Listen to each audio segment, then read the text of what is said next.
febre, tá tossindo, tá com dor no corpo, procure seu postinho para se tratar.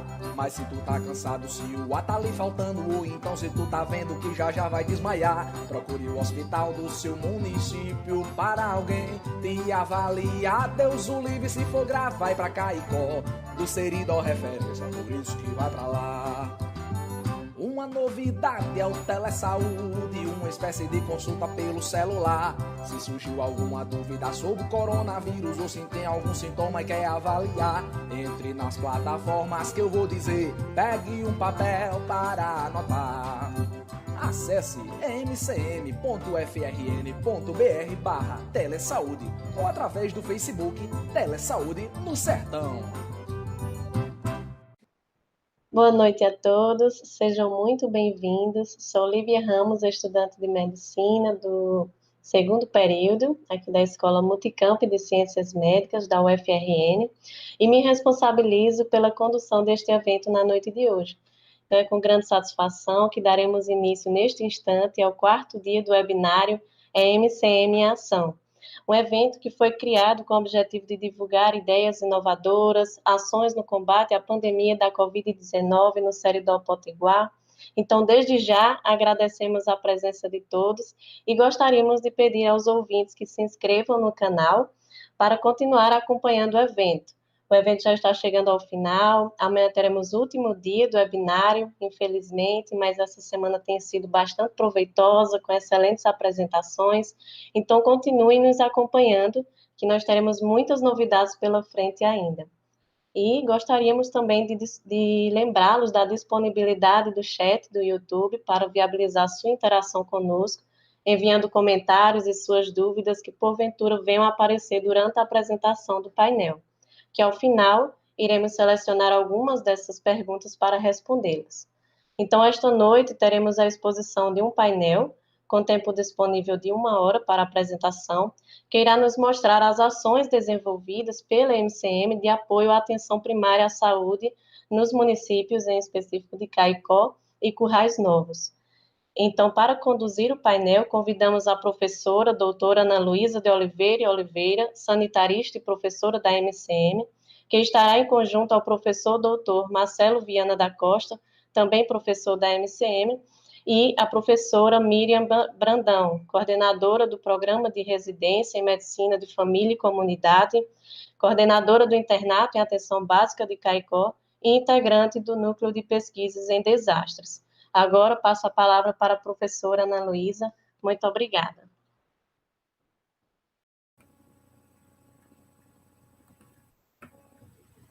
Boa noite a todas as pessoas que estão nos assistindo. Eu queria agradecer, a participação e o espaço para esse painel sobre atenção primária à saúde e cumprimentar os professores Marcelo Viana e a professora Miriam, que vão estar compartilhando aqui comigo, essa discussão sobre a APS no enfrentamento da pandemia da Covid-19.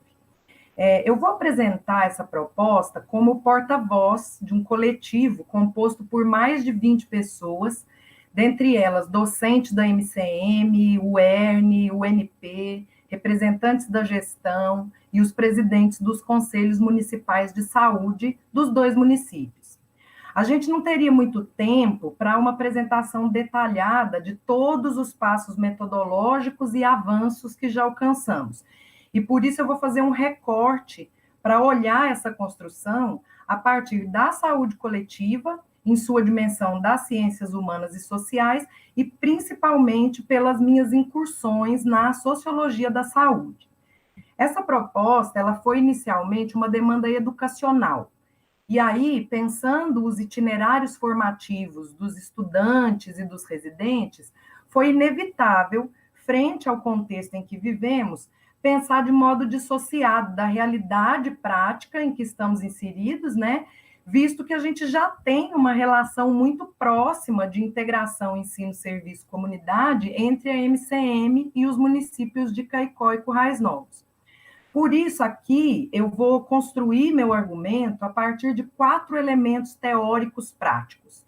A noção de território, acesso, comunicação dialógica e o papel da APS.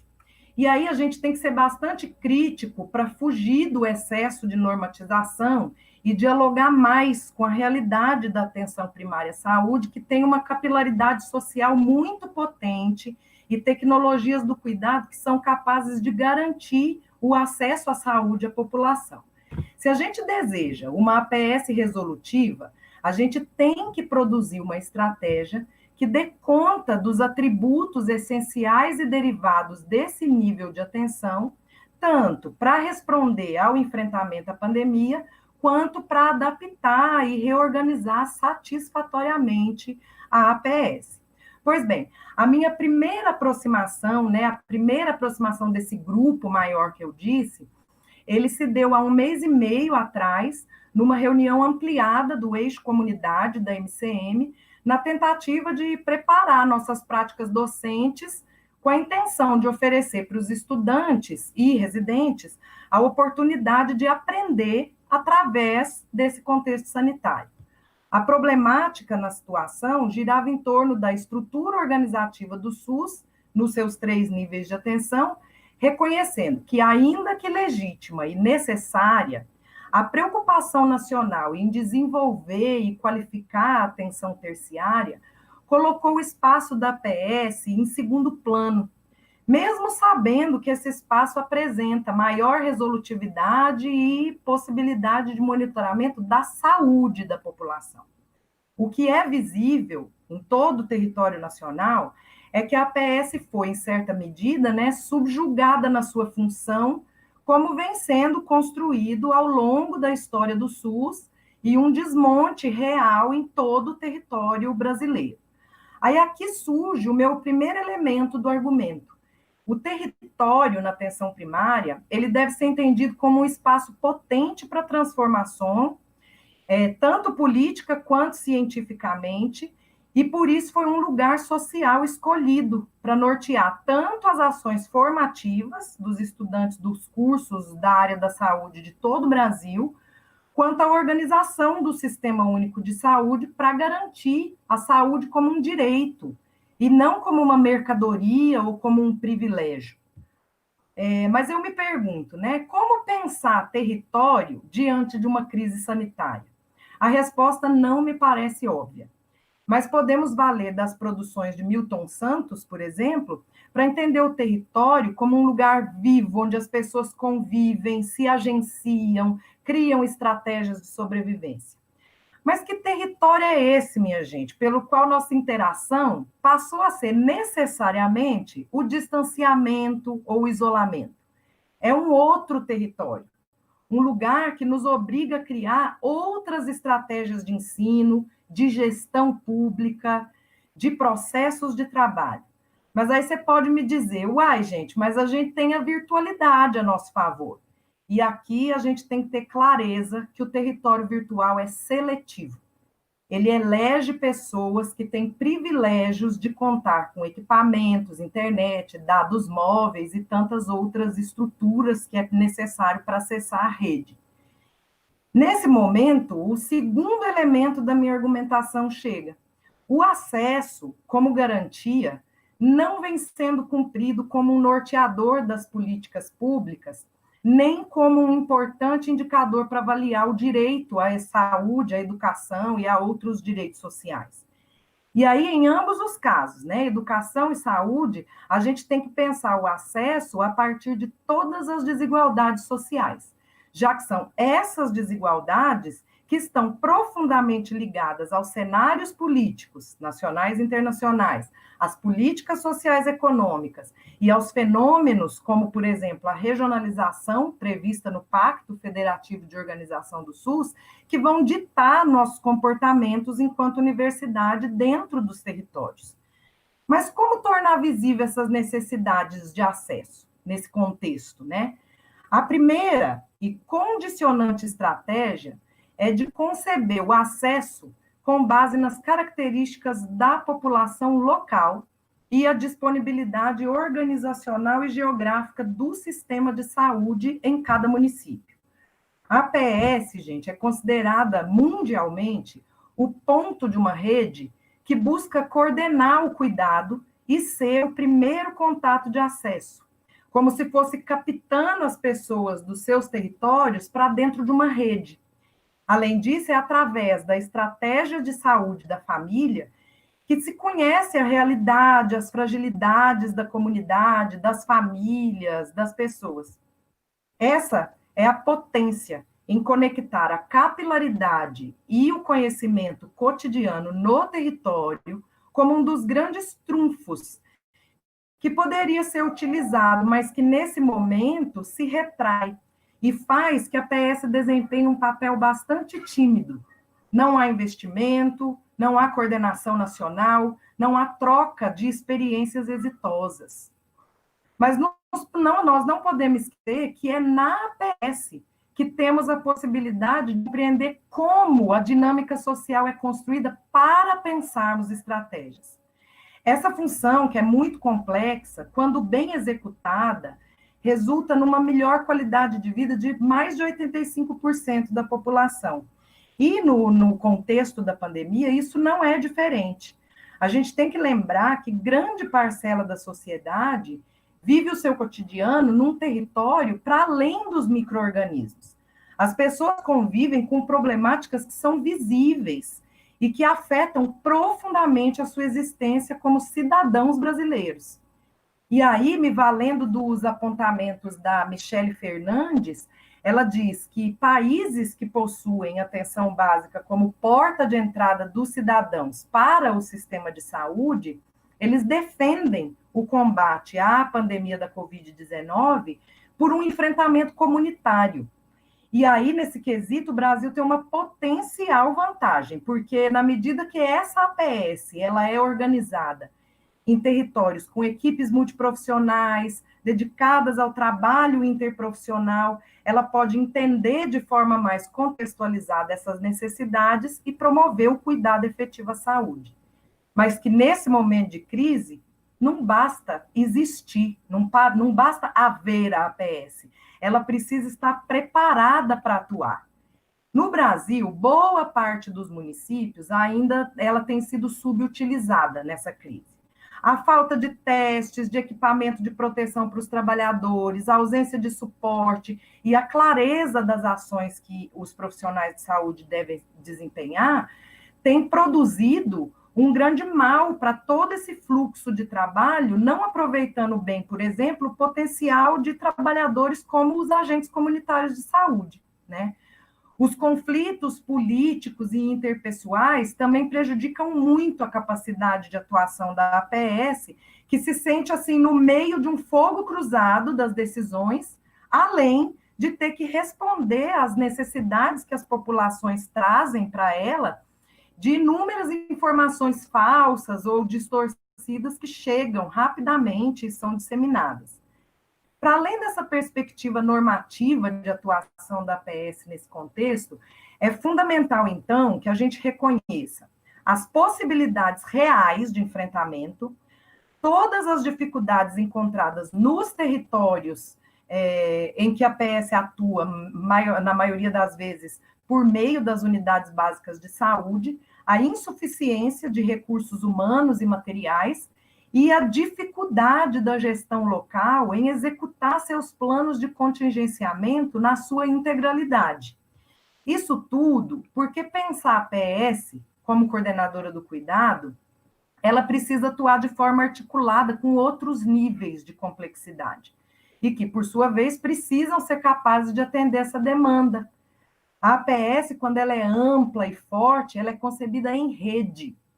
Ela está no território, concentra uma parte importante das resoluções dos problemas, mas precisa de articulação com os outros níveis, como consultas, exames de especialidades, assistência hospitalar, teleatendimento, regulação, e tudo isso continua sendo um problema no Brasil também.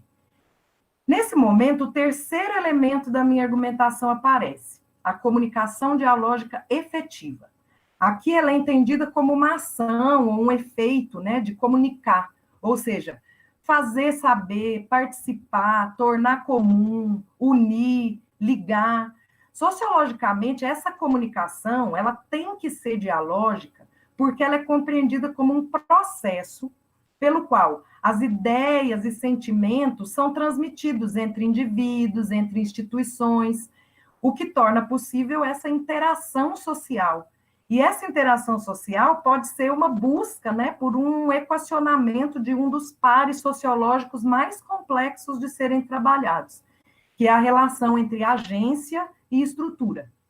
Assim, a elaboração dessa proposta, ela surge como uma estratégia de agenciamento dentro de uma estrutura muito específica, que é a atenção primária à saúde.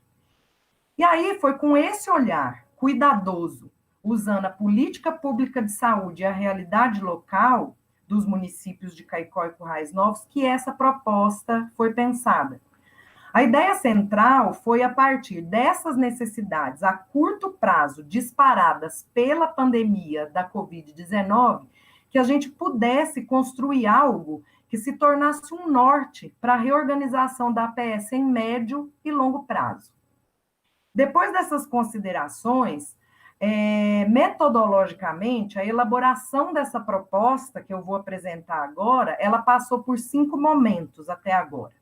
O primeiro foi aquela reunião do eixo comunidade, que eu disse no início da apresentação, que dessa reunião saiu a composição de um grupo gestor, que foi um segundo momento, né? A criação de um grupo gestor que tivesse professores, representantes da gestão dos 2 municípios e dos conselhos municipais de saúde, além de contar com a assessoria da professora Cristiane Espadácio, que faz parte da rede de pesquisa APS Nacional.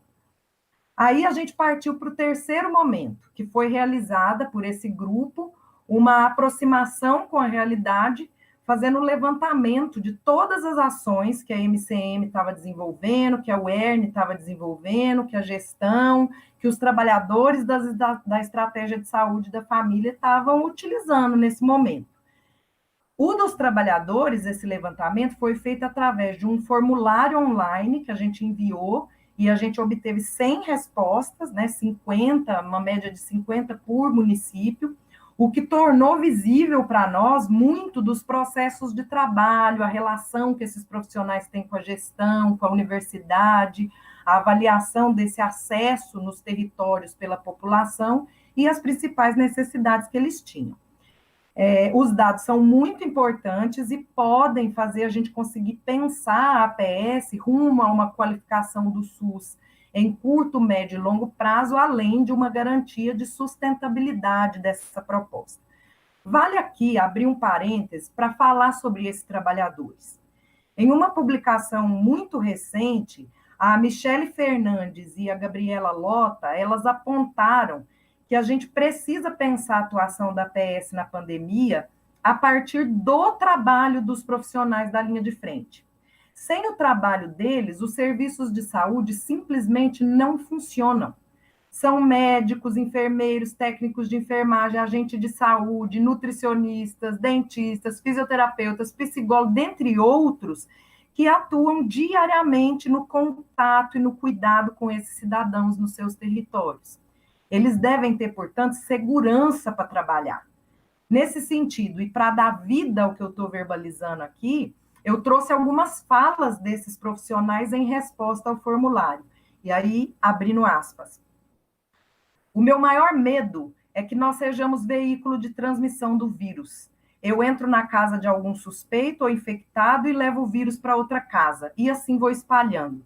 Tenho medo de contrair esse mal e trazer para dentro da minha casa. Eu me sinto despreparado, pois preciso de orientação clara sobre minha atribuição e minha competência. Eu me sinto muito sozinho.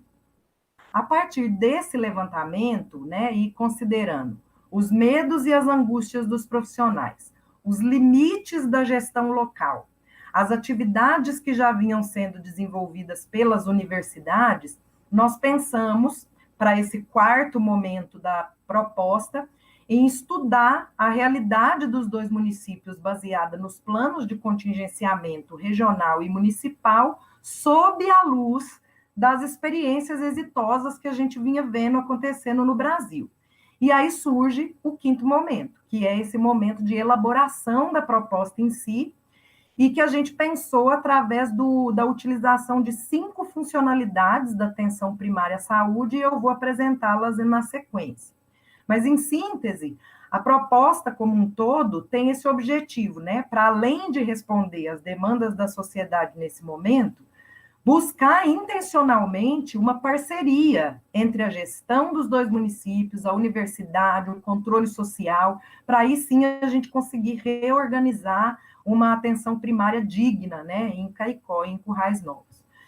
Todas as 5 funcionalidades, a partir de agora, eu vou chamar de frentes de trabalho.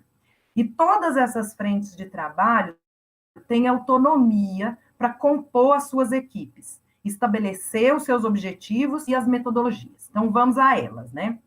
A primeira, a gente nomeou de uma das funcionalidades, que é o manejo, vigilância e prevenção do contágio da Covid-19. Essa frente de trabalho tem o principal objetivo de estruturar o cuidado da APS diante da pandemia, pensando na longitudinalidade e no monitoramento, seja presencial ou virtual, do contágio dentro do território sanitário das unidades básicas de saúde. Essa frente de trabalho deve mobilizar, né, o envolvimento, por exemplo, dos programas de residência da MCM, da vigilância epidemiológica do município, do coletivo Telesaúde ou outros grupos que já funcionam. À frente desse grupo de trabalho estão, por enquanto, né, a professora Bruna, da MCM, Mércio, representando a Secretaria Municipal de Saúde de Caicó, Sônia, a Secretaria de Currais Novos, e Jomara, como representante do Conselho Municipal de Saúde. A segunda frente de trabalho versa da educação em saúde e comunicação popular. E ela deve ser responsável por promover a saúde não apenas acerca do que é preciso para a pandemia, relacionado ao Covid, mas, sobretudo, a imensa demanda reprimida de outras condições que devem ser traduzidas para a população, no sentido de empoderar mesmo o cidadão e não culpabilizar as pessoas pelas mazelas que enfrentam. O grupo de trabalho da MCM, né, de comunicação, e o grupo de atenção básica que tem na UERN, né, por exemplo, são parceiros importantes nessa frente. E aí a primeira composição da equipe, né, está sendo feita pela professora Lia, que é professora tanto da UERN quanto da MCM, e as professoras Jéssica e Almária, que são professoras da MCM. A terceira funcionalidade, né, ou frente de trabalho, é a educação permanente. E ela tem um potencial muito formativo e específico para qualificar os processos de trabalho na APS, garantindo, além de proteção, a competência necessária para os trabalhadores desenvolver as suas atividades, né, de forma clara, segura e objetiva. Nessa frente, o envolvimento dos grupos de trabalho na MCM, que já vem produzindo cursos de capacitação, pode ser uma estratégia extremamente bem-vinda, né? E aí, nessa frente, quem está coordenando esse primeiro momento é a professora Monique e o professor Ricardo, e a Isabel, que é uma egressa nossa do programa de residência e que hoje trabalha na Secretaria Municipal de Saúde de Currais Novos. A quarta frente de trabalho, ela diz respeito ao suporte aos grupos mais vulneráveis, tanto aqueles, né, que sofrem as vulnerabilidades próprias da saúde, quanto as vulnerabilidades sociais. A gente tem que ter muita clareza de que a universidade e a gestão não são entidades que determinam o comportamento social. E há de se ter no centro dessa proposta a ineficiência das ações quando elas não consideram as populações que vivem, por exemplo, em condições precárias de moradia, comunidades rurais, situação de privação de liberdade, pessoas que não têm renda, mulheres em situação de violência, ou as pessoas marcadas socialmente pela cor da sua pele ou pela sua orientação sexual. A gente tem que ter claro que no Brasil todo, e não é diferente na região do Seridó, as vulnerabilidades elas têm cor, classe social, gênero, e que isso certamente serve como um marcador social das desigualdades que a gente encontra no Brasil. À frente dessa funcionalidade da APS, a gente tem a professora Cleilenda e professora Brígida. Cleilenda nessa relação da UNP com a MCM e Brígida da MCM. E a última frente de trabalho que tenta pensar sobre a continuidade na realização das atividades prioritárias e as derivadas na APS, né? Como o acompanhamento de gestantes, crianças, idosos, portadores de doença crônica, entre outras, né, que existem enquanto demanda para esse nível de atenção.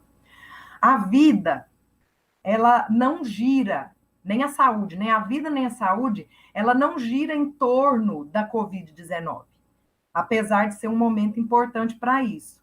Existe um aumento crescente de mortes e negligências por outras comorbidades acontecendo, o que vem produzindo um cenário sanitário muito desolador. É inadmissível que existam mortes em decorrência, por exemplo, de ausência de acesso a pré-natal, falta de monitoramento de usuários com condições crônicas, ou pessoas com necessidades especiais e ações para o cuidado, por exemplo, da saúde mental. Nessa frente de trabalho, a gente tem, por enquanto, a professora Ana Karine, a professora Miriam e a professora Raquel. Essa divisão em 5 funcionalidades, ela buscou produzir uma cadência que, para ser executada, ela precisa ter uma comunicação efetiva, precisa buscar parceiros para a composição dessas equipes, de cada uma delas, né? Garantir o acesso, respeitar a vida nos territórios, e tem que ter também o desejo da universidade como um todo, das universidades, né? E dos trabalhadores e da gestão em reorganizar de forma compartilhada a APS. Hoje, a gente segue construindo.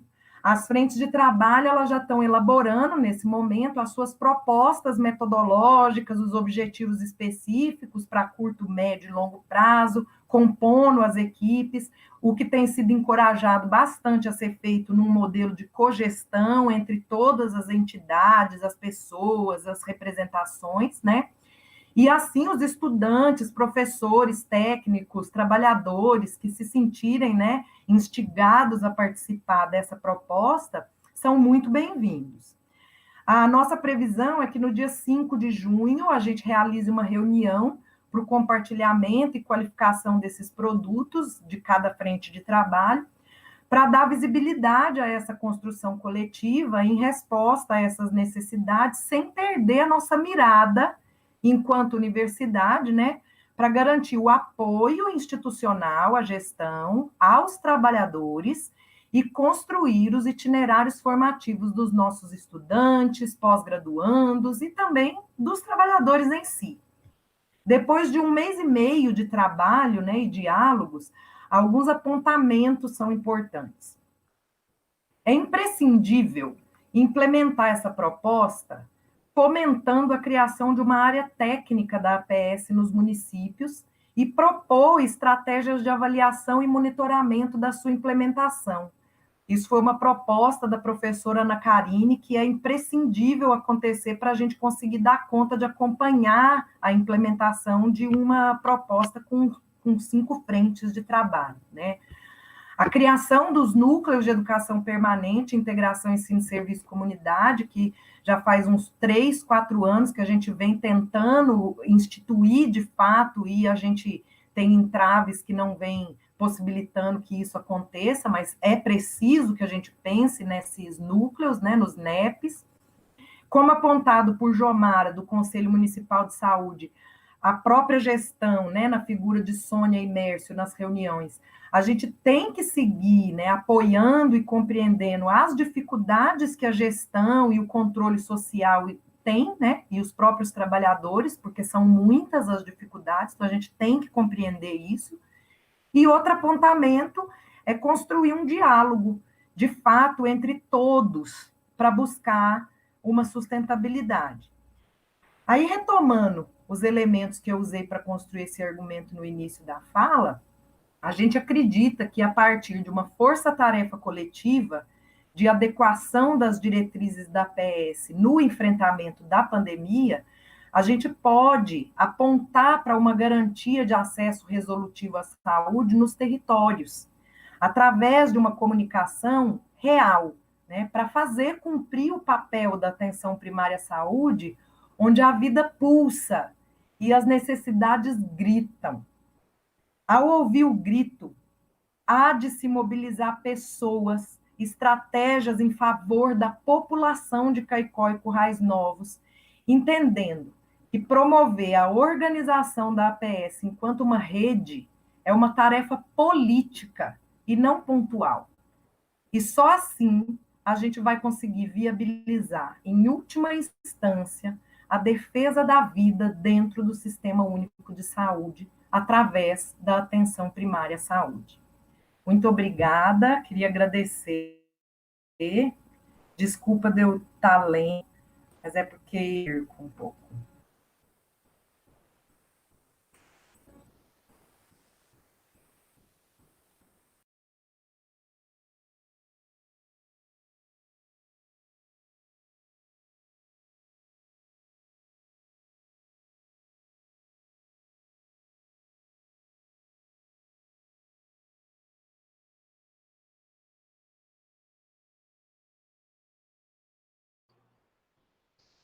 Então, muito obrigada, professora Ana Luísa. Agora eu quero passar a palavra para o professor Marcelo Viana para darmos continuidade à apresentação.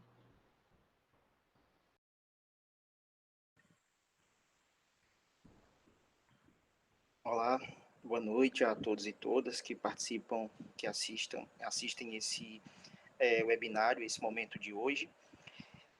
A fala de Ana Luísa, ela foi muito boa e traz elementos para reflexão. E a minha fala, juntamente com a da professora Miriam, é exatamente no sentido de pensarmos os processos de formação para o fortalecimento dessa APS, né? Não apenas nesse momento de pandemia, né? E aí muito mais para que a gente pensar e problematizar de que forma a APS compõe de fato os processos de formação em saúde. E aí a gente vai falar muito no contexto das residências, mas também olhando para todos os níveis de formação, para a graduação e para as residências, mestrados e doutorados. Né? Então, acho que a gente tem a fala de Ana Luísa traz provocações importantes, mas a gente precisa dialogar um pouco mais e pensar o futuro a partir das experiências ou a partir das aprendizagens obtidas nesse momento de pandemia. Se a gente não fizer esse movimento, né, de pensar o futuro a partir do que nós estamos vivendo hoje, nós vamos enfrentar os mesmos problemas ou as mesmas dificuldades em uma outra pandemia. Essa não é a primeira da história, com certeza não será a última da história. E aí a gente precisa tensionar as aprendizagens e entender de que forma o fortalecimento da APS, de fato, está presente nos processos de formação. Né? Então, acho que a fala de Ana Luísa traz elementos e as nossas falas, elas retomam esses pontos para pensar um pouco o futuro. Então, eu vou aqui muito mais conversar a partir desses pontos que a Ana Luísa traz, e para iniciar eu gostaria acho que vale a pena, eu acho que é justo, começar cumprimentando e manifestando a nossa solidariedade com os profissionais de saúde, né, da atenção básica, que fazem um trabalho excelente, que tem uma capacidade, uma capilaridade, como a Ana Luísa traz, um enfrentamento diário de condições adversas de trabalho e de enfrentamento e de contato com a vida das pessoas, e que tentam realizar, na medida do possível, com tantas limitações, um trabalho que fazem, né? Um trabalho muito, muito importante para o nosso sistema único de saúde. Né? Então, acho que vale a pena a gente começar falando e prestando a nossa solidariedade a esses profissionais, mas também dos outros níveis de atenção, porque estão todos mobilizados nesse momento. A nossa solidariedade também aos estudantes, né, porque percebem, precisam estar nesse momento aguardando o sonho, né, de ter a sua graduação. Então, os estudantes também sofrem muito nesse momento, os docentes, por estarem trabalhando muito fortemente em várias frentes, a sociedade como um todo, né, que precisa se proteger, e nem todos têm as mesmas condições de proteção, e aí mesmo diante dos riscos ainda se expõem porque precisam, vivem em condições de vulnerabilidade que não permite muitas escolhas. Então, acho que a minha fala inicial é muito nesse sentido, e é também uma provocação para que a gente possa entender que a vivência de uma pandemia, ela movimentou e agitou a nossa realidade, né? Então, a gente precisa olhar para todas o que a gente tem de potente, mas também para a gente olhar para os nossos movimentos, para o que a gente faz e perceber como nós podemos melhorar a partir do que essa pandemia nos traz de aprendizagem, né? Então, acho que esse é um ponto. E a gente também queria falar que muito vem sendo feito, né? Também a MCM, a UFRN, ela vem, por exemplo, oferecendo vem fornecendo EPIs para os serviços de saúde, para os residentes, para os estudantes, e o que é louvável nesse momento de redução de investimentos da saúde no ensino superior. Mas aí eu acho que todas as instituições de ensino precisam exatamente fazer esse movimento. Nós estamos aqui refletindo a atenção primária e como fortalecer a atenção primária nesse momento. Mas como Ana Luísa, a parte final da apresentação de Ana Luísa traz a necessidade de a gente pensar isso como uma proposta sistemática, permanente e sustentável. E não dá para a gente pensar esse movimento se a gente tensionar de fato como a APS e o nosso compromisso com o fortalecimento da APS compõe os nossos itinerários formativos. Então, nós temos, de fato, e percebemos o problema de articulação que nós vivemos, de ações que não são articuladas diante de uma crise sanitária, da necessidade dessa articulação, mas isso é um histórico exatamente da nossa tradição do trabalho fragmentado. Mas essa falta de articulação, ela também pode ser pensada para os processos de formação. E aí, por que eu estou dizendo isso? Vamos pensar aqui, a Ana Luísa traz vários aspectos e vários pontos que são interessantes para a gente pensar, e eu gostaria de começar aqui pelo território. A gente faz a discussão do território, a Ana Luísa problematiza essa importância desse território, no entanto, a gente não consegue, ou a gente precisa fortalecer o papel desse território nos processos formativos. Então, não basta a gente pontualmente trabalhar esse território, é preciso a gente analisar o itinerário formativo e identificar como esse território ele vem sendo trabalhado nos nossos processos de formação. E aí a pergunta, ela vai nos levar a algumas respostas. Ou a gente entende o território como, de fato, um espaço vivo, como um espaço capaz de transformar a vida das pessoas a partir de uma intervenção articulada e coordenada e sistematizada, ou se nós vamos fazer mais do mesmo com esse território. E aí é uma pergunta para a gente problematizar exatamente nos nossos cenários de formação da residência, das residências médicas, das residências multi e das graduações em saúde. Então, será que nós estamos fazendo esse movimento? Qual a atenção que nós estamos dando para esse território, por exemplo, para ressignificar o território? Então, acho que esse é um ponto para a gente pensar. Então, é preciso a gente sair daqui também com uma agenda de trabalho para reflexão de como a pandemia pode nos ajudar a pensar o futuro desse processo de formação. De fato, a discussão de território, por exemplo, compõe os programas dos componentes curriculares. Mas de que forma, e aí vem de que forma isso se transforma em mudanças na prática da APS? de que forma, quando o estudante ou residente se insere na atenção primária à saúde, nos seus processos formativos, consegue ressignificar esse território. Nós estamos viabilizando estratégias pedagógicas para ressignificar esse território, ou nós apenas começamos a reproduzir o nosso olhar sobre esse território a partir dessa inserção. Então, são aspectos para a gente pensar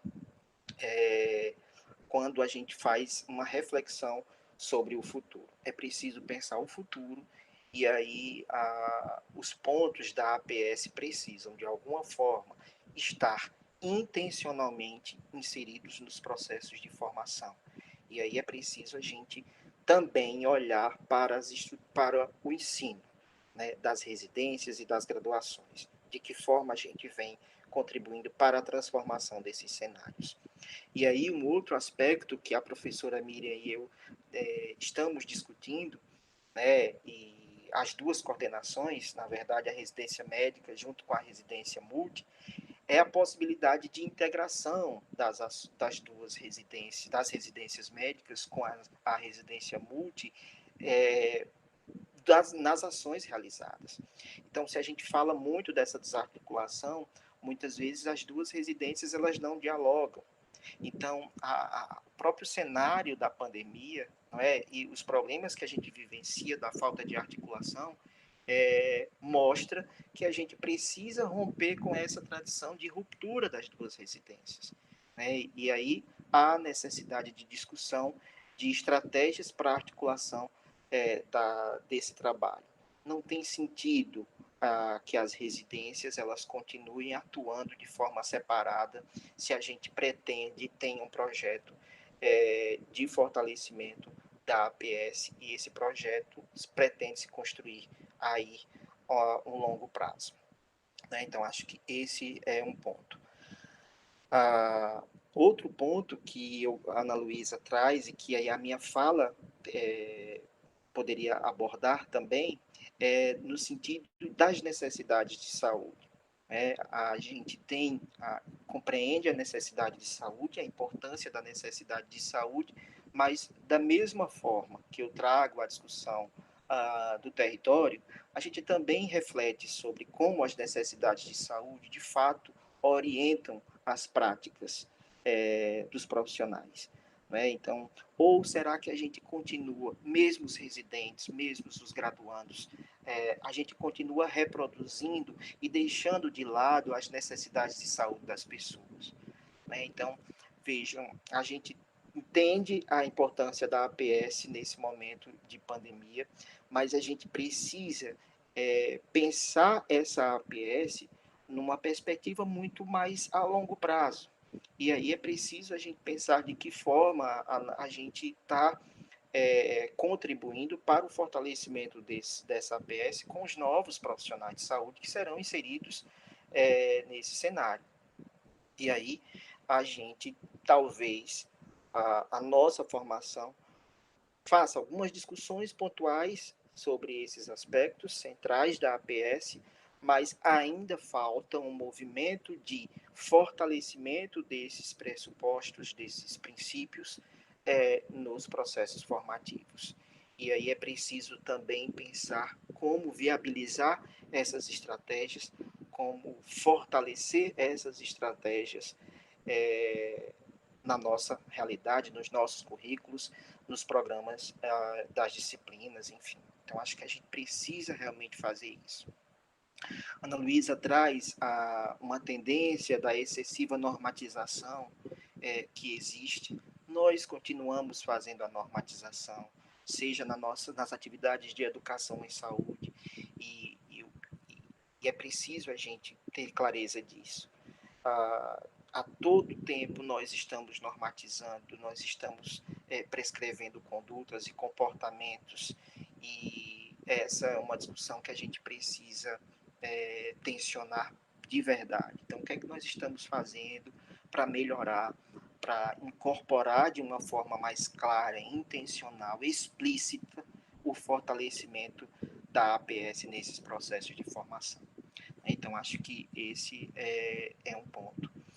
E aí, eu vou trazer aqui também ainda, que talvez a minha fala seja muito mais um diálogo para fazer uma provocação de como essa comunidade, como nós, todos nós envolvidos, podemos nos engajar num projeto para pensar esse futuro. E aí, o que a Ana Luísa traz, e o que esse webinário traz, na verdade, ao longo dessa semana, é um esforço e um comprometimento muito claro com essa APS. Mas o que a gente chama a atenção aqui é que esse comprometimento ele não pode esfriar após a pandemia. É preciso que a gente continue fazendo um movimento de reflexão dessa APS e que a gente estabeleça novos processos formativos para intencionalmente fortalecer essas propostas. E aí, Ana Luísa traz algumas ações, que é a comunicação dialógica, por exemplo. É um outro desafio nos nossos processos de formação. E é um desafio porque nós temos uma comunicação muito difícil com a população, né? Ou até mesmo entre profissionais. E aí eu acho que isso precisa estar muito claro, isso precisa estar nos nossos... a gente precisa entender como os processos de formação em saúde conseguem, de fato, propor uma mudança nessa comunicação para avançar na perspectiva dialógica, ou se nós estamos apenas reproduzindo, né? Então, acho que esse é o movimento necessário. A educação em saúde e comunicação popular, e aí é extremamente importante dar o protagonismo, desenvolver o protagonismo da população, para que ela compreenda as suas necessidades de saúde, para que ela entenda o seu papel na busca do atendimento dessas necessidades. E isso implica um movimento de ressituar esse usuário, essa comunidade, na centralidade do processo. Então, mas novamente eu problematizo. Onde nós estamos colocando o usuário na centralidade do processo? É numa discussão teórica? De que forma isso vem se mostrando na realidade dos serviços? De que forma os nossos residentes eles conseguem trazer, e aí eu falo residentes pelo lugar de onde eu falo agora, mas isso também para as graduações. Como de fato nós conseguimos estabelecer um novo olhar sobre essa centralidade do usuário, né? Então, acho que esse é um ponto também para a gente pensar. A educação permanente em saúde é um outro aspecto para a gente todo momento, para que a gente possa a todo momento pensar esses processos de educação permanente, tanto para a formação dos profissionais, como para a formação dos estudantes, para a formação, para a qualificação dessa população, inclusive, para que a gente possa ter uma nova lógica, para que a gente se prepare para as situações complexas de vida dessas pessoas, que são situações complexas todos os dias, mas que a pandemia cria esse movimento de reflexão daquilo que a gente precisa realmente investir, né? Então, a pandemia traz um cenário de grande crise humanitária e sanitária, mas que mexe com as nossas estruturas e diz, olha, a gente precisa mudar, a APS é fundamental, mas como nós estamos pensando essa APS para o futuro? Então, acho que esse é um ponto importante. O suporte aos grupos mais vulneráveis, né? Então, acho que esse é um ponto da maior relevância de pensar essa questão dos vulneráveis.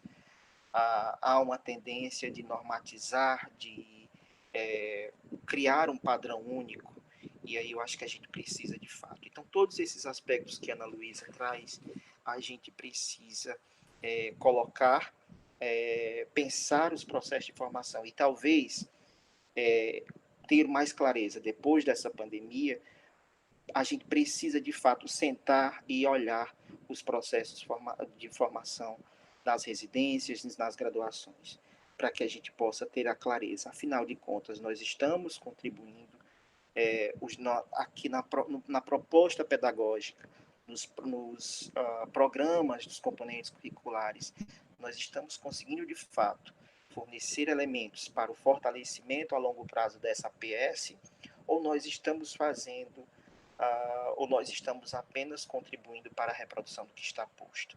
Então, acho que eu não trago aqui as respostas, mas eu trago aqui alguns pontos para a gente pensar esse compromisso de pensar o futuro, né? Então, acho que a minha fala é muito nesse sentido, de dizer que todas as iniciativas mostram, as iniciativas que o webinário traz e que muitos estão fazendo, mostram um compromisso com o enfrentamento dessa grande crise que nós estamos vivenciando. Mas a gente precisa sair desse momento com um plano para o futuro, com um projeto de futuro. E aí é preciso a gente olhar o que a gente aprendeu e aí pensar como incorporar essas aprendizagens e pensar o futuro. Então, acho que a minha fala era muito nesse sentido, considerando o nosso horário, e eu agradeço a atenção e, novamente, parabenizo a todos os envolvidos no webinário e também parabenizo os profissionais, os estudantes, os docentes, os gestores que também passam por dificuldades nesse momento, todos eles. Então, toda a sociedade vivencia um momento de dificuldade, de reinvenção, e aí a gente precisa, não pode esquecer o futuro.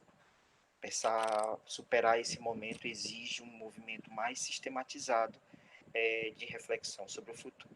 Então, muito obrigado pela atenção e a gente segue aqui conversando um pouquinho. Muito obrigada, professor Marcelo. Gostaria de pedir desculpas pela professora Miriam, que não vai poder comparecer à reunião, à discussão. Então, porque está com problemas na internet, então vou passar a palavra para o professor Marcelo Viana novamente. Obrigada. Obrigado, Lívia. A professora Miriam, nós três conversamos muito, e aí, nesse tempo que resta, eu vou falar as preocupações aqui rapidamente, claro que isso não substitui a palavra, a vivência da professora Miriam, mas ela também compactua dessa preocupação de pensar o futuro na residência e de pensar o fortalecimento da atenção primária e como incorporar isso. E aí a professora Miriam também reflete sobre a residência médica, de que, na verdade, esses princípios para o fortalecimento da APS precisam estar mais claros nos processos de formação, tanto na residência médica, e a gente precisa também pensar todos os níveis de formação. E aí ela traz isso, de que até que ponto nós, na residência, a gente consegue estabelecer ou adotar novas práticas, Então ela traz essa preocupação. E uma outra preocupação que a professora Miriam também discutiu conosco quando estávamos falando e planejando esse momento foi a competência cultural.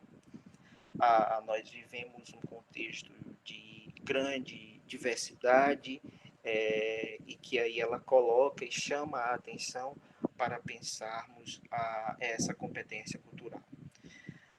O fortalecimento da APS requer que a gente compreenda a vida dessas pessoas, a cultura que a gente está inserido. Exatamente, acho que é um movimento. A competência cultural consegue superar a lógica da nossa fala muito prescritiva, da nossa fala muito normatizadora, e a ideia é que a gente tenha uma sensibilidade.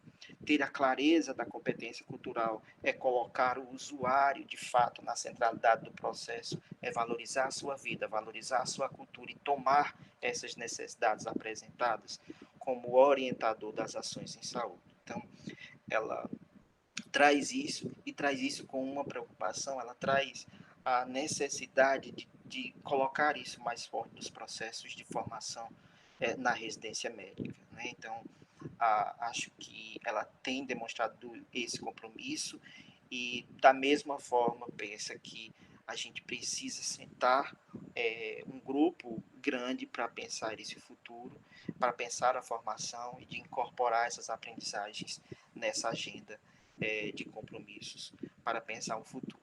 E a professora Miriam traz um outro aspecto também muito esquecido na formação como um todo, nas graduações ou nas pós-graduações, que é o nosso olhar para as mudanças ambientais e climáticas.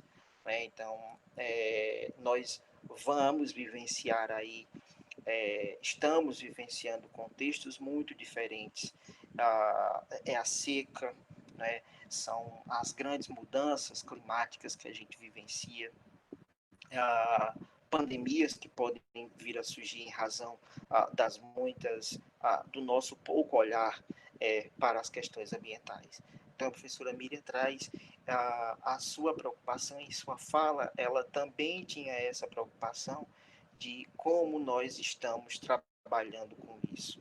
E aí é interessante que quando a gente pensa essas ações, tanto as necessidades de saúde como o território, a qualificação dessa população para se reconhecer como coprodutora da atenção à saúde, que a gente entende, por exemplo, a necessidade da competência cultural, do olhar sobre as questões ambientais. Quando a gente pensa exatamente toda a iniciativa do processo do fortalecimento da APS, a gente percebe que nós temos, de fato, muitos problemas e que a gente não pode parar aqui de pensar. E isso exige um movimento articulado. Todo movimento que a pandemia tem provocado de articulação entre essas ações desse webinário precisa se transformar em ações concretas para que a gente tenha, no futuro, uma comissão que pense sistematicamente esses desafios. Então, o que é um grande desafio, porque a gente vive com muitas demandas, mas o problema é que vivenciar essas demandas diárias, né, nos coloca numa situação de perder de vista o projeto de futuro que a gente precisa construir.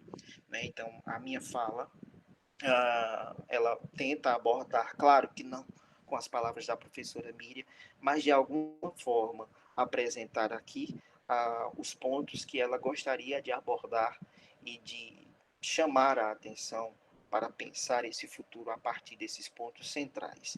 Não dá para pensar a APS sem tensionar, sem problematizar esses processos de formação.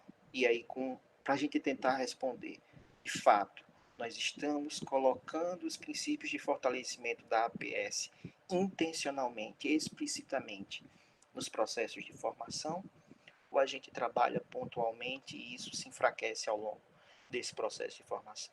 Então, acho que a minha fala não substitui a fala da professora Miriam, mas, de certa forma, traz aí o que ela gostaria de abordar também. E aí eu acho que a gente, né, tanto o professor Écio como a professora Miriam, eu estamos aí bem empenhados na discussão da articulação das duas residências para que a gente também possa fazer esse movimento de reflexão sobre o futuro de forma articulada, de forma integrada. Então, acho que essa é a minha abordagem nesse sentido. Certo, Lívia? Muito obrigado. Obrigado a todos e todas que estão assistindo. E a gente segue aqui agora para conversar um pouquinho.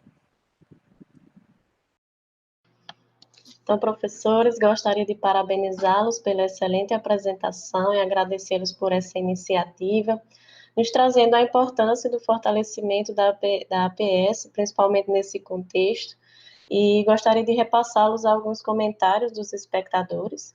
Então, os espectadores estão parabenizando os painelistas pelas belas palavras e pela ressalva tão bem levantada da importância da APS e do SUS. Então, percebam que a MCM vem participando ativamente do desenvolvimento de um conjunto de projetos que vem contribuindo com o fortalecimento dos processos de trabalho aqui na região do Seridó. Então, mais uma vez, muito obrigada, professores, pela exposição dessas informações, porque só assim conseguimos, de fato, o reconhecimento e a valorização do que vem sendo feito pela MCM. Agora teremos 30 minutos disponíveis para responder às perguntas feitas pelos ouvintes. Lembrando que a caixa de comentários ainda permanece ativa, então vão interagindo conosco. Essa interação é muito importante para a qualificação desses trabalhos, então estamos muito felizes com o resultado dessa interação. Gostaria de começar com a professora Ana Luísa, com a primeira pergunta. Quais as maiores dificuldades enfrentadas para essa ação?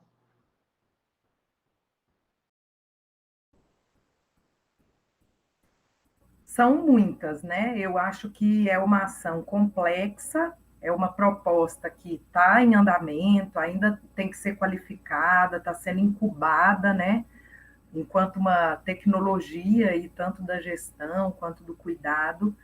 Mas eu acho que nesse tempo todo, né, que eu vivo a APS aqui enquanto docente, eu acho que a principal das inúmeras dificuldades é uma comunicação efetiva entre todos nós, né? Como o Marcelo diz, dos projetos que existem, a intencionalidade que eles têm, porque o diálogo é complexo, é difícil fazer diálogo mesmo, é uma habilidade, uma competência que tem que ser desenvolvida de um jeito muito calmo, muito tranquilo, apesar de às vezes isso não ser possível, né? Mas eu acho que se eu fosse elencar, uma das maiores dificuldades para mim é a comunicação entre a gestão, as universidades, os próprios docentes, os estudantes, a comunicação de um modo geral, né? Para permitir uma interação que seja resolutiva, propositiva e, usando as palavras do Marcelo, que não perca o futuro da vista, né? Que a mirada seja um futuro para a reorganização da atenção primária à saúde aqui na região, né? Eu acho que eu pontuaria esse elemento. Obrigada, professora. Temos mais uma outra pergunta. Como a ferramenta do telesaúde colabora com a APS? Eu acho que o telesaúde é um projeto fundamental, né, para a APS. E eu venho conversando muito, né, com a professora Raquel, e aí ela traz as discussões, as angústias, né? E eu acho que a principal contribuição é que o telesaúde ele pode, de fato, ser um conector entre os pontos da rede de atenção, ordenando o fluxo de cuidado, mas aí a gente tem que tomar muito cuidado, porque o telesaúde, ele não é a gestão do sistema de saúde aqui no município, né? Então, por exemplo, querer instituir um fluxo regulatório para atenção à saúde aqui na cidade ou na região, sem considerar os recursos que a gestão tem, os pontos da rede que são possíveis para fazer encaminhamento ou não, os profissionais de saúde que vão estar lá na unidade de saúde, que podem ter uma comunicação direta com a plataforma do telesaúde, por exemplo. Então, é como se na analogia que eu fiz, né, de a APS captar as pessoas para dentro do SUS, o telesaúde, a hora que eles estiverem dentro do SUS, poderia ser o ordenador do fluxo. Outro ponto importante é o telesaúde, que é uma pretensão, inclusive, do projeto, criar outras frentes de trabalho, né? E aí seria extremamente bem-vindo se essas frentes coincidissem com essa proposta. Pensar em população em vulnerabilidade, por exemplo, mulheres em violência, ou pessoas que estão sem renda no momento, ou que têm alguma condição de vulnerabilidade. Quando se pensa em educação e saúde, ser um lugar onde se tem produtos, né, de divulgação, de educação e saúde. Então, eu acho que é enorme a contribuição do telesaúde, mas para ele funcionar dentro do sistema, enquanto parte da organização do SUS, e especificamente da APS, a gente tem que fazer essa articulação com a gestão e os trabalhadores, porque senão a gente tem uma dissonância aí e a gente acaba criando um sistema de saúde paralelo ao Sistema Único de Saúde aqui na cidade, né? E aí isso é bastante perigoso, porque a universidade começa a assumir um papel que não é dela, que não é de apoio, é de executora, né? E isso é muito complexo. Mas somadas às outras ações, aos outros grupos de trabalho, porque isso não é só para o telesaúde, eu acho que para todos os grupos, né? A residência, o grupo de comunicação, o grupo de produção de mídias, transporte sanitário, vigilância, todos esses grupos podem e devem colaborar num sentido mais efetivo. E aí isso se soma ao que a MCM já vem fazendo, né? Realmente, assim, como um exemplo, a MCM garante para todos os residentes que estão nos hospitais, seja da residência multiprofissional ou médica, os EPIs de funcionamento, já tem contribuído com equipamentos na rede. Então, assim, a gente tem que juntar tudo isso e o telesaúde pode ser um ordenador desse fluxo, né? Eu acho que tem bastante possibilidade de ser um caminho de sucesso, assim, na condução da proposta. Muito bem colocado, professora Ana Luísa. Surgiu mais uma pergunta. Qual a importância da APS como estratégia no combate à Covid-19, trabalhando no sentido de não sobrecarregar a atenção hospitalar?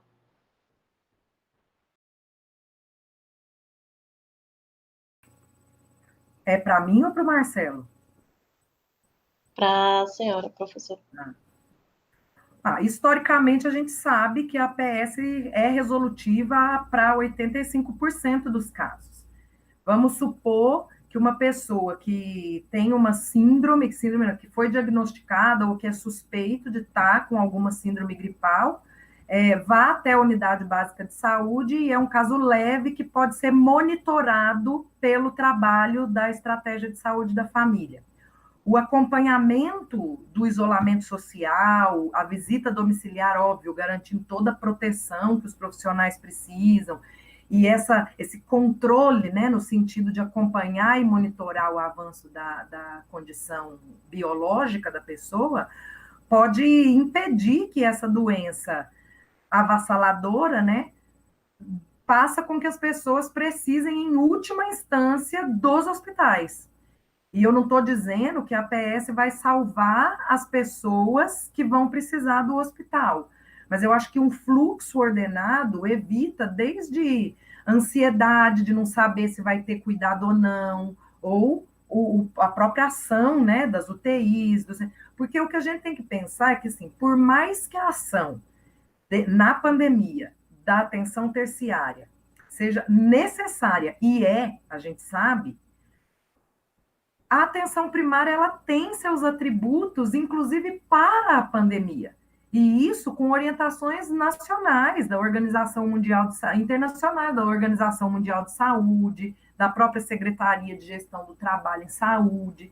Então, eu acho que a gente tem que olhar mais as potências que ela tem, porque nenhuma UTI dá conta de compreender a condição dos territórios. Porque a gente prega, por exemplo, isolamento domiciliar. Em uma casa que existe 2 cômodos para morar 15 pessoas, o isolamento é outro do nosso, que temos o privilégio de estar dentro de casa, de pedir tudo por telefone. Eu acho que é esse olhar sensível que a gente evita o que na literatura se chama internações sensíveis à atenção primária. Isso tem números que provam, né, que a APS ela tem capacidade de impedir algumas internações.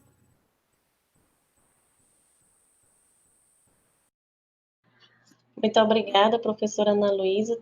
Agora eu vou fazer uma pergunta para o professor Marcelo. Professor, como a interprofissionalidade pode ajudar nas formas mais adequadas de comunicação?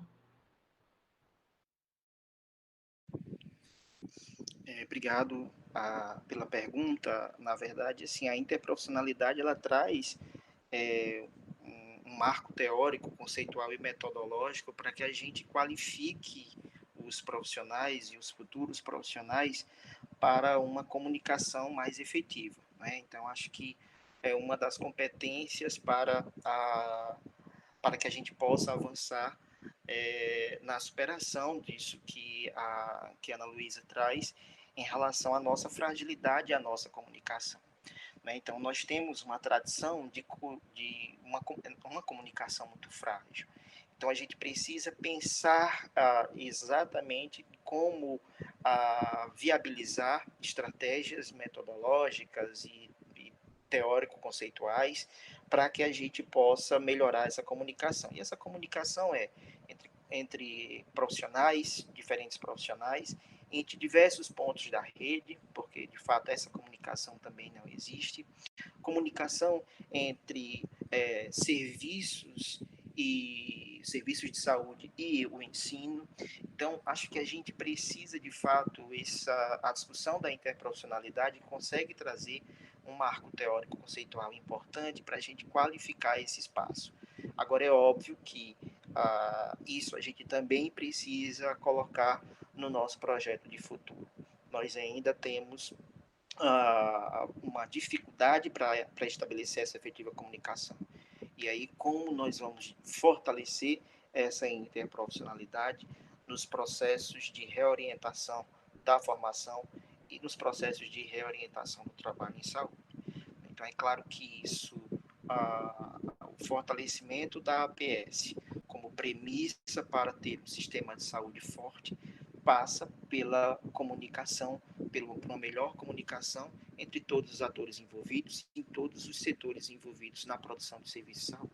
Então, acho que a interprofissionalidade, ela nos dá esse arcabouço teórico, conceitual e metodológico, e aí o nosso desafio é, de fato, olhar para colocar esse arcabouço mais claramente, mais explicitamente nos processos de formação e nos projetos que buscam mudar a lógica do trabalho em saúde. Né? Então, acho que essa é a lógica, essa é o nosso, é um dos desafios também.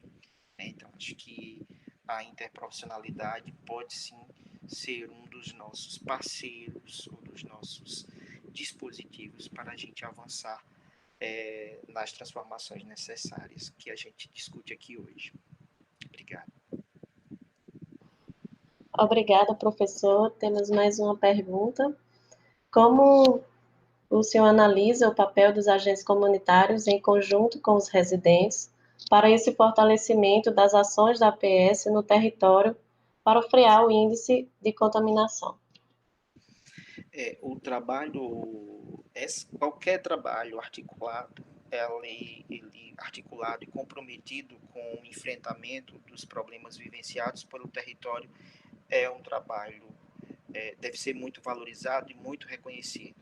Né? Então, acho que o que os residentes fazem, junto com os agentes comunitários de saúde, de identificar as necessidades desse território, é um movimento, de fato, de reorientação da lógica do trabalho em saúde. Né? Então, quando o agente comunitário de saúde é fundamental para que a gente coloque essas necessidades, a complexidade da vida, né, dessas pessoas na centralidade do processo. Então, quando o residente se articula com o trabalho do agente comunitário de saúde, ele vai construindo essa competência e vai dando essa articulação, permite várias competências que a gente abordou aqui, o desenvolvimento de várias competências que a gente abordou aqui. Avançar numa competência cultural, avançar nas competências colaborativas, valorizar mais a vida dessas pessoas, a competência cultural. Então, é extremamente potente, mas eu volto a chamar, é preciso que toda essa intencionalidade no desenvolvimento dessas competências, elas estejam postas nos projetos de formação, e não apenas, não podem ser produtos ou desdobramentos de iniciativas individuais de alguns residentes ou de alguns agentes comunitários de saúde ou de alguns estudantes, né? Porque isso coloca muito na responsabilidade das características individuais.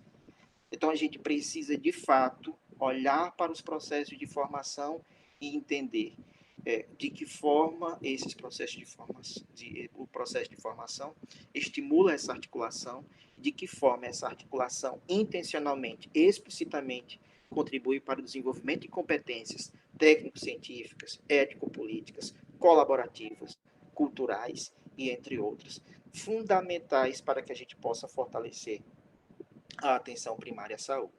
Então, acho que é um trabalho da maior relevância, que precisa ser fortalecido, que precisa ser ampliado para outros níveis de ensino, mas eu volto e chamo novamente para a importância de explicitamente fortalecermos essas possibilidades de interação para que a gente fortaleça também o desenvolvimento de competência que a gente tenha no futuro profissionais mais capacitados para trabalhar com a complexidade de vida e saúde das pessoas e mais capacitados para possíveis urgências que a gente venha a enfrentar. Né? Então, acho que esse é um ponto muito importante, essa articulação, e a gente precisa estimular e valorizar mais. Muito obrigado. Obrigada, professor. Então, nesse sentido, o senhor considera que a APS tem conseguido ser demandada como deveria para o combate à pandemia, não só no Rio Grande do Norte, mas no geral, no Brasil? Olha, a APS, ela tem uma força, né, que é incrível. Então, a todo momento, a Ana Luísa traz isso, e nos últimos anos, ela vem sendo fortemente agredida, né, pela redução da sua lógica, ela vem sendo agredida pela redução dos recursos, pela mudança do financiamento. Mas a APS, ela resiste. Né? E aí eu acho que no contexto da pandemia da Covid-19, a gente ainda vem sendo a resistência. A gente continua acreditando. Mesmo que a gente escute, Lívia e os demais aqui, que nos assistem, mesmo que a gente escutem certos discursos de desvalorização da APS, mas os que estão na APS conseguem cumprir claramente o seu papel, conseguem, não deixam, não desanimam, né, dessa luta. Então, é óbvio que a gente precisa avançar em tudo que a gente está trabalhando aqui, né, que a gente discutiu aqui. A gente precisa pensar a APS mais forte. Mas isso não quer dizer que ela, nesse momento, não venha cumprindo o seu papel. Ela vem cumprindo, sim, o seu papel, ela vem resistindo, sim, aos movimentos de desmonte. Né? Então, acho que esse é um ponto que a gente não pode perder de vista. É extremamente importante e que, apesar das ameaças, se mantém firme e vem cumprindo seu papel. É claro que há necessidade de fortalecimento, mas essa necessidade de fortalecimento é de todo o sistema e não vai acabar. Nós, ao passo que vamos fortalecendo, nós vamos sentir necessidade de outras qualificações, e isso não quer dizer que a gente não esteja fazendo um bom trabalho. Eu acho que deve sim ser reconhecido os esforços de muitos trabalhadores, de muitas trabalhadoras dos serviços de saúde, da APS, que vivem em um contexto de extrema complexidade e que, mesmo diante das ameaças, continuam resistindo e lutando por uma APS forte e comprometida com a mudança de vida e com a transformação, né, de vida e saúde das pessoas. Então, acho que a nossa fala e a fala desse webinário, do webinário todo, e dos processos de formação que buscam reorientar ou estabelecer uma nova lógica de formação, reconhece a importância da atenção primária. Então, aqui nesse espaço não se trata de dizer ou de falar dos problemas que temos, mas de reconhecer a nossa capacidade de luta e, a partir dessa nossa capacidade de luta, a gente pensar o futuro. Né? Então, acho que esse é o ponto que a gente não pode esquecer.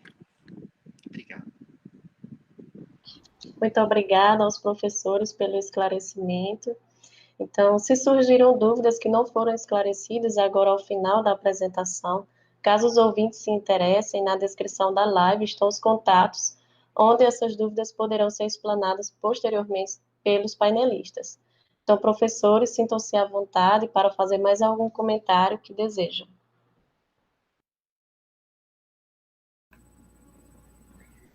Eu queria agradecer, né, esse espaço.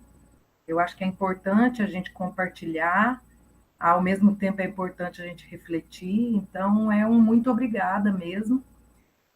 Lembrando nessa fala que Marcelo disse, quando o professor Selmo Celeno Porto veio aqui a Caicó, ele me falou uma coisa que me marcou muito, e eu acho que vale para o contexto, né, da APS. Que eu perguntei para ele assim: nossa, professor, em tantos anos, né, como docente, como médico, como que o senhor consegue passar por essas transformações com tanta resistência? Aí ele só virou para mim e falou assim: você já viu o passarinho voar sem resistência? Então, eu acho que a resistência também é um espaço de produção de voos, né? Então, eu acho que com essas propostas, a gente tem essa intenção mesmo, né? Com todas essas que foram apresentadas aqui no webinário. Eu queria só agradecer ao professor Marcelo, um parceiro de trabalho, de vida e nesse painel, né? E que foi um prazer estar aqui com todo mundo e com todas as pessoas que estão nos assistindo.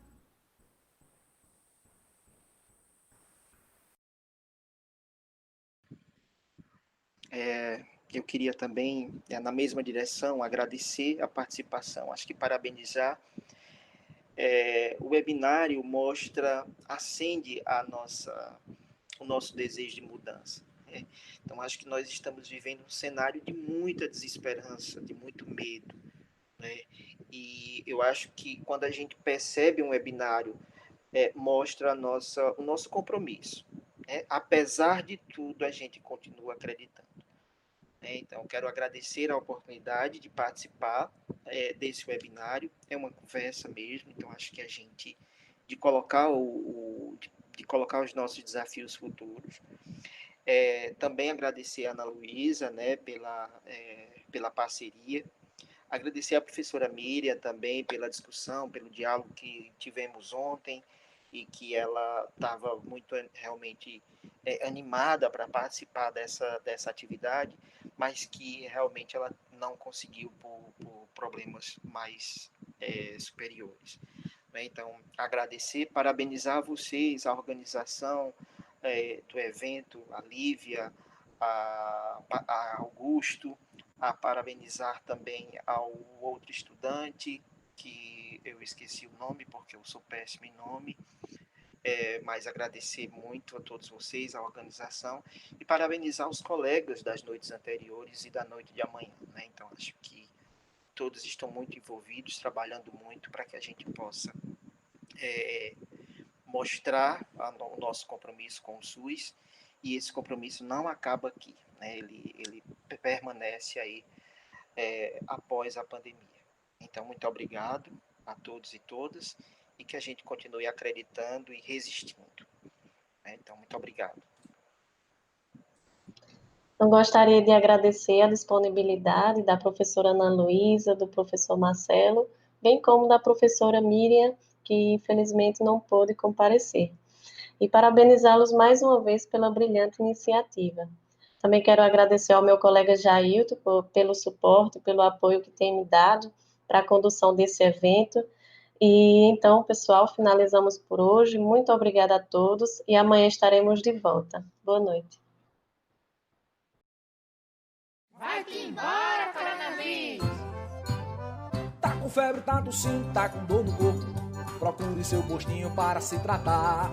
Mas se tu tá cansado, se o ar tá lhe faltando, ou então se tu tá vendo que já vai desmaiar, procure o hospital do seu município para alguém te avaliar. Deus o livre, se for grave, vai pra Caicó, do Seridó referência, por isso que vai pra lá. Uma novidade é o Telesaúde, uma espécie de consulta pelo celular. Se surgiu alguma dúvida sobre o coronavírus ou se tem algum sintoma e quer avaliar, entre nas plataformas que eu vou dizer, pegue um papel para anotar. Acesse mcm.frn.br/telesaúde ou através do Facebook Telesaúde no Sertão. Vai-te embora, coronavírus! com febre, tá tossindo, tá com dor no corpo, procure seu postinho para se tratar.